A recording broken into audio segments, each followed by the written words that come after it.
படத்தினுடைய வெள்ளி விழா, நாயகன் சில்வர் ஜூப்ளி ஃபங்க்ஷனு. ஜிவி வந்து பயங்கரமாக ஏற்பாடு பண்ணுறாரு. மறுபடியும் பாம்பேலேருந்து இந்த நாயகனில் கமல் கேரக்டர் ஒருத்தர் பண்ணார்ல சார், அவர் ஆர்டிஸ்ட் உட்பட எல்லாமே, அவர் மறுபடியும் அமிதாப் பச்சன், ஸ்ரீதேவி, இந்தி ஃபீல்டே மொத்தமாக எல்லாம் வந்திருக்கு. மிகப்பெரிய விழா வந்து பத்திரிகையாளர்கள்லாம் பெரிய பார்ட்டி அது இதுன்னு எல்லாம் ஏற்பாடு. இந்த விழா வந்து மிகப்பெரிய சிறப்பாக நடத்தணுன்ட்டு கரெக்டாக ஒரு ஈவினிங் 6 மணிக்கு ஃபங்க்ஷன் சார். ஒரு 5 மணிக்கு தகவல் வருது, முக்தா ராமசாமி இறந்துட்டார். ஆமாம்.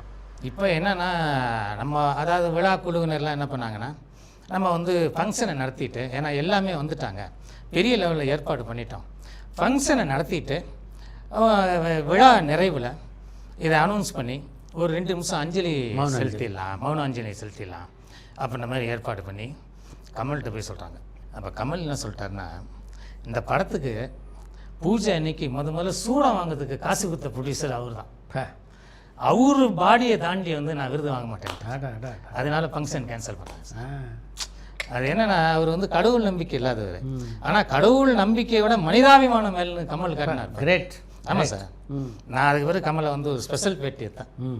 இதுக்கு அவர் சொல்லிட்டார், அதெல்லாம் வேணாம், இதெல்லாம் மென்ஷன் பண்ண வேணாம், இதே ஒரு சாதாரண ஒரு இயல்பு தானே, அதனால் வேறு மாதிரி பேட்டிடுங்க, அது வேண்டாம் அப்படின்னாரு. ஸோ இதை வந்து நான் அதாவது இது ஒரு நல்ல விஷயம், பதிவு செய்ய வேண்டிய விஷயம். மனிதாபிமானம் ஒரு, அதாவது கடவுள் நம்ம கும்பிட்றோம் கும்பிடாமல் போகிறோம் அதெல்லாம் வேறு விஷயம்.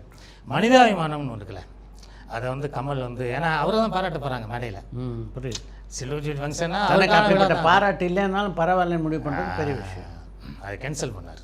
அது ஒரு பெரிய எனக்கு ரொம்ப அது இதாக இருந்தது, நம்ம கற்றுக்க வேண்டிய ஒரு பாடமாக இருந்தது.